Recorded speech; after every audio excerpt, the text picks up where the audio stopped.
अस्वलीच्या हल्ल्यात वनरक्षकाचा मृत्यू, कर्मचारी सुरक्षेवर प्रश्नचिन्ह.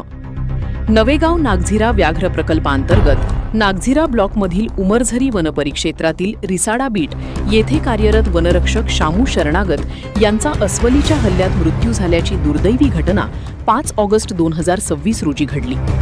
या घटनेनंतर वनकर्मचारी व वनमजूर वर्गामध्ये संताप व्यक्त होत असून कर्मचारी सुरक्षेबाबत गंभीर प्रश्न उपस्थित करण्यात येत आहेत. वनकर्मचाऱ्यांच्या म्हणण्यानुसार एप्रिल 2026 पासून नवेगाव नागझिरा व्याघ्र प्रकल्पात नवीन बफर रेंजची रचना करण्यात आली.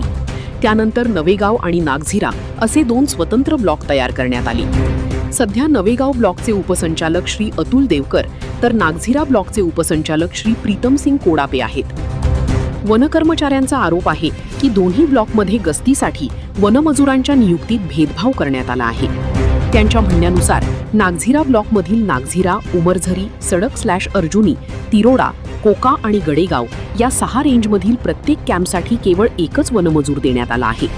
तर नवेगाव ब्लॉकमध्ये प्रत्येक कॅम्पवर वनरक्षकासोबत 2 वनमजूर नियुक्त करण्यात आल्याचा दावा करण्यात आला आहे.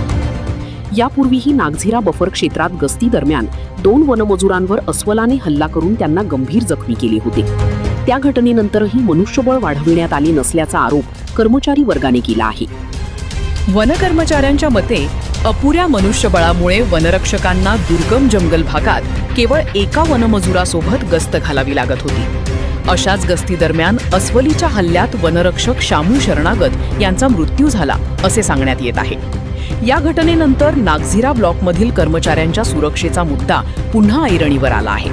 या प्रकरणाची उच्चस्तरीय चौकशी करून सर्व कॅम्पवर आवश्यक मनुष्यबळ उपलब्ध करून द्यावे आणि वनकर्मचाऱ्यांच्या सुरक्षेसाठी प्रभावी उपाययोजना कराव्यात अशी मागणी वनरक्षक व वनमजूर संघटनांनी केली आहे. दरम्यान मनुष्यबळ वाटपातील भेदभाव आणि निष्काळजीपणाबाबत करण्यात आलेले आरोप संबंधित कर्मचारी व संघटनांकडून करण्यात आले असून याबाबत वन विभागाच्या वरिष्ठ अधिकाऱ्यांची अधिकृत भूमिका अद्याप समोर आलेली नाही.